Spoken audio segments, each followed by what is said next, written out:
Ace of Coins energy, Knight of Pentacles energy. It looks like meron ka ritong matagal nang hinihintay na parang iniisip mo na ito na yung pag-iinvestan mo rito, no? Tao ito, no? Parang may energy rito na ito na yung bagong simula here for you guys, no? Ito na yung bagong pag-ibig for you guys, no? That this is really that kind of love, no? Na ito na talaga yon, na ito na talaga yung hindi lang basta relationship, hindi ito casual fling, miss yan. Ito na talaga yon, yan, no? I'm seeing the seriousness in your energy, but let's see if this other person is serious sa'yo. But I love your energy. You're giving the vibe of you're excited and at the same time, parang gusto mo na talagang ito na sana talaga. Parang ito na sana, miss yan. Yan. Tingnan natin. Just take how this resonates, okay?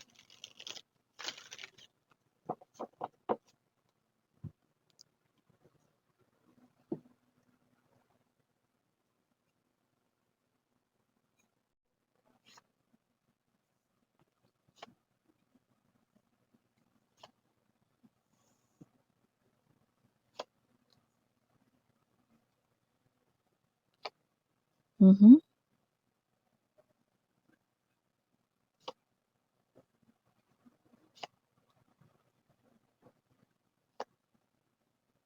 Okay. Listen very carefully, ha? Okay, lalo na kung reading nyo ito. Moon energy right in here, no? Okay. Definitely very evident ito sa inyong reading. It's a secret, pero sasabihin ko sa inyo.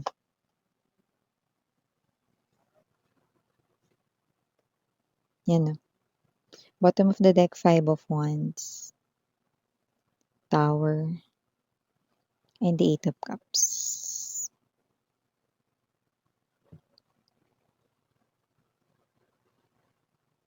Okay, before we dive more sa inyong reading, no, let me just make bati everyone. First, hi and hello there everyone. My name is Yan. Welcome new subscribers, returning tambayers. Thank you sa inyong walang sawang love at support for me. At kung hindi niyo pa knows mga mahal, meron pa po tayong main channel, no? Ang link niyan down below sa ating description box, no, sa reading na ito. Okay, so ang ating main channel ay The High Priestess kung saan nag-upload din tayo araw-araw po ng collective readings, no? For all signs. And of course, kung hanap ninyo ay reading per zodiac sign na meron din tayo there. Okay? At yun nga, wala tayo ditong time period. Okay? So, timeless tayo dito. Pwedeng nangyari na to. Pwedeng nangyayari na ngayon. Pwede rin naman na mangyayari pa lamang. Okay?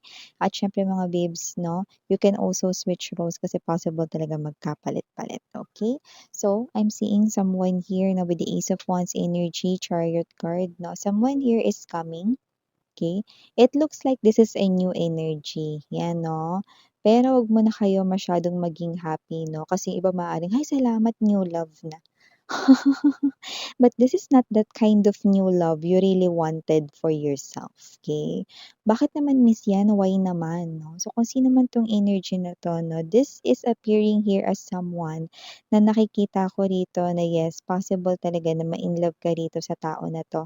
Yes, magkaka-interest din siya sa'yo rito, no? I'm seeing that as well with the Chariot card right in here in the presence of the Ace of Wands energy, no? But there's something here that you need to know about this person here, okay? Yan, no? So, sasabihin natin ito, no, na reading na to, no, bago pa kayo tuluyan talagang ma-inlove sa kanya, no? Yeah, bakit miss yan? Isa ba siyang uri ng red flag dyan, no? Alam mo mga babes, no, mabait naman siya eh, no? Kaya lang meron ditong something na parang alam mo yon, na mabait siya, maganda yung ugali niya sa mga friends niya, marunong rin siya makisalamuha rito sa iba, no? May pagkarespeto, may pagka-polite naman siya rito, no? Kaya lang meron siya rito, no, na bagay na alam mo yon, no? Nakikita natin na dahil dito magmumukha tuloy siya ritong bad person. Ay, ano ba 'yan, Miss Yan? Anong ibig mo sabihin diyan 'no? Nakikita ko rito mga babes 'no, na lumalabas siya rito bilang new love. Possible na magkaroon siya ng interest sa'yo, na possible na magkaroon kayo rito 'no, ng koneksyon 'no. Ano namang masama dun, Miss Yan? Eto. The moon energy is present right in here. Then what's with the moon?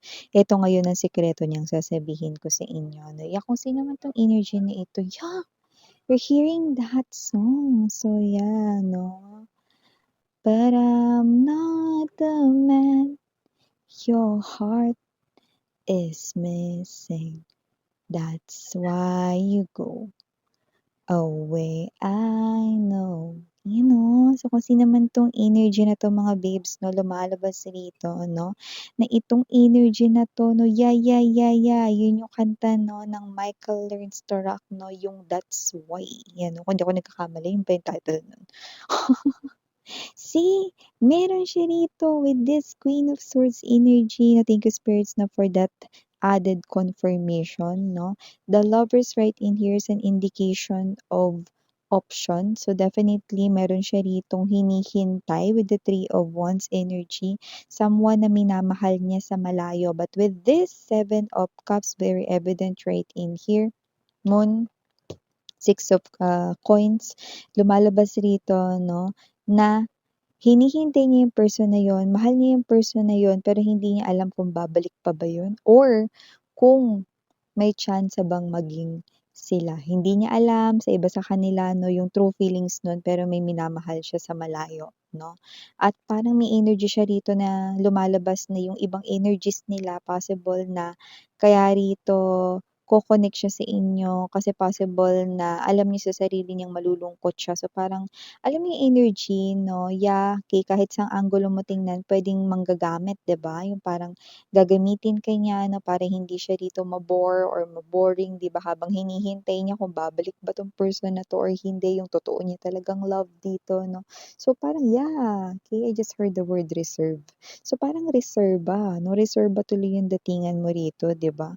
So kung sino man 'tong energy na 'to no matter how you call it 'no, maaaring gano'n din yun. Alam mo nice sana yung ugali niya 'no, pero that's what, will make him or her bad 'di ba? Na tingnan, dahil dito sa gagawin niya ito 'no. So, nakita ko dito mga babes 'no, na yeah, puwede rin natin siyang tawaging user 'di ba?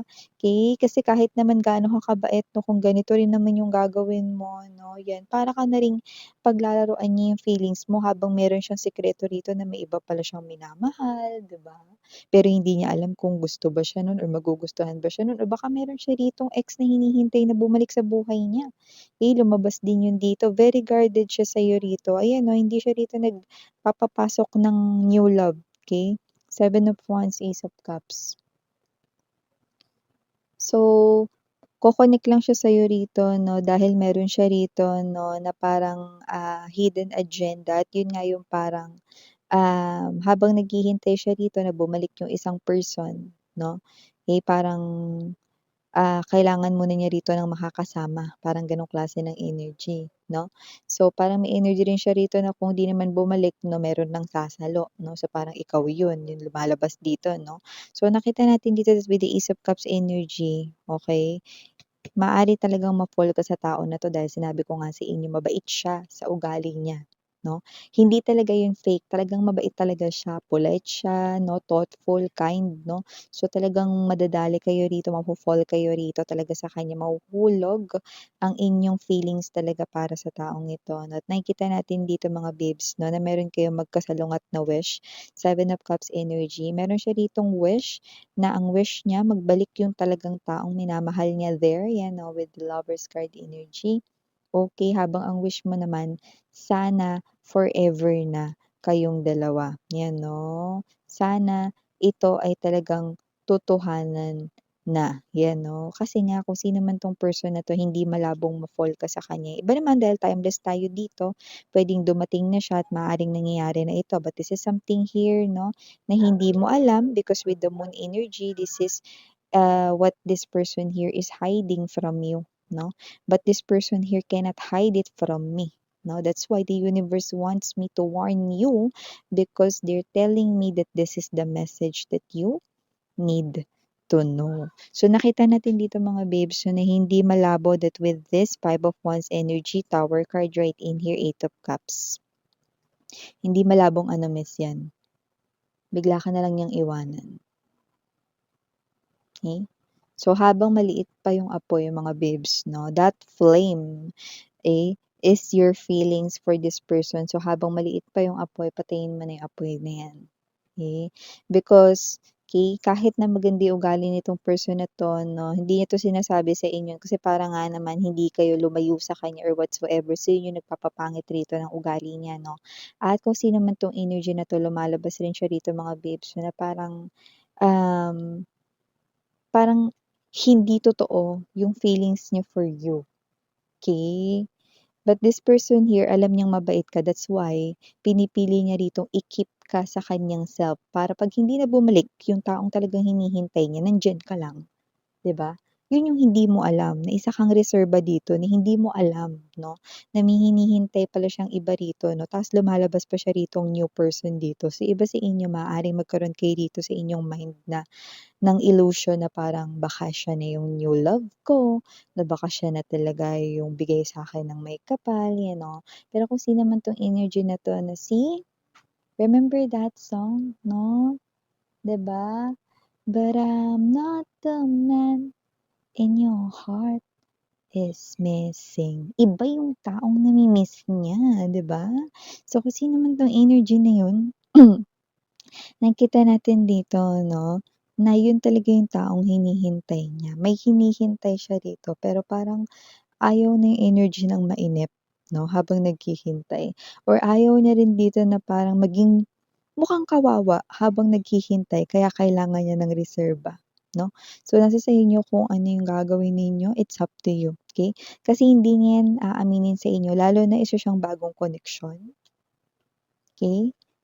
So, mga babes 'no, kung meron kayong bagong ka-connect, pakiramdaman niyo muna siya, okey? If you feel like na parang okey naman siya, mabait naman siya, pero parang feeling ninyo may iba, yan 'no, then it's your intuition warning you, 'di ba? Your intuition warns you right here 'no, so look for answers why, 'di ba? Bago pa niya kayo rito iwanan. 'Pag dumating yun, walang duda iwanan kayo nito, okey? Pagka nalaman niyang may gusto rin sa kanya yun, walang duda, eh, tatanggalin niya kayo rito sa picture ng buhay niya. Tatanggalin niya kayo rito sa kanyang life, okey? You will be out of, this person's life 'no, once this totoong mahal niya 'no, is magbalik sa kanya or dumating 'no. See? May iniisip siya sa malayo. This is the energy of may iniisip sa malayo, Queen of, Swords energy. Hmm, yeah, I know. This is something here 'no, that will make you feel excited that maybe this is it, 'no. This is it, pansit. Pero hindi 'no. Alam mo this person here maduga siya, eh, 'no, or maduya siya rito, 'di ba? So, madugas in other words 'no, kung anong klaseng word yung gamitin ninyo 'no, hindi siya nagiging fair dito, okey? In short, matatawag ko rin na parang takot siyang mag-isa, see? But whatever the reason is, hindi kailangan na maging selfish and whatever the reason is 'no, dapat i-consider yung feelings ng iba, okey? Dahil feelings 'yan, hindi 'yan pinaglalaruan, 'di ba? So, yeah. These are all the messages right here we've got for you guys, no? It's up to you. The universe is already warning you, no? There's this new person, but this is not the kind of new love that you've been wanting for yourself, no? This is not that kind of new love you've been envisioning here for your future. This is someone here waiting for someone that he or she truly loves. Okay? So, yeah. Okay? Put that flame, no? Talaga namang patayin mo yung apoy na yan, no? Dahil habang hindi mo pa siya talaga mahal, okay? Para hindi ka lalong masaktan. So yeah, these are all the messages we've got right here for you, sweethearts. Thank you so much for your time here, babe. Again, I'm Yuriana on me. Sarang hiyo, love and light. And you.